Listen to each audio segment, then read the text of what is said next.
अस्सलाम वालेकुम, आप देख रहे हैं टीवी 49 न्यूज यूके और मैं हूं मुनीर पीरजादा। आइए आपको ले चलते हैं आज की खबर की जानिब। नाज़रीन, सऊदी अरब से खबर शामिल करते हैं। सऊदी अरब में मस्ती और फन से भरा रियाज सीजन शुरू हो गया। रंगारंग इफ्तिताई तकरीब में गैर मुल्की फनकारों की शानदार परफॉर्मेंस, जबकि हजारों अफराद ने इफ्तिताई तकरीब में शिरकत की।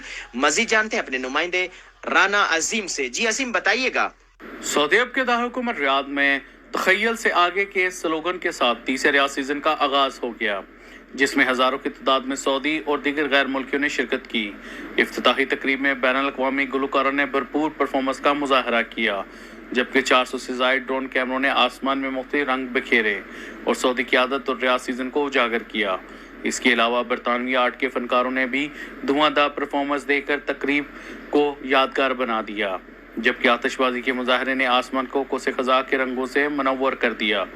रियाज सीजन की इफ्तिताही तकरीब से खिताब करते हुए सऊदी एंटरटेनमेंट अथॉरिटी के चेयरमैन तुर्की अल शेख का कहना था कि रियाज सीजन मुल्की और गैर मुल्कियों को एंटरटेनमेंट से भरपूर माहौल फराहम कर रहा है, जिससे पूरी दुनिया के लोग महसूस हो रहे हैं। रियाज सीजन 6 माह जारी रहेगा, जिसके लिए दारुल हुकूमत रियाद में 15 मुख्तलिफ तफरीही जोन कायम किए गए हैं।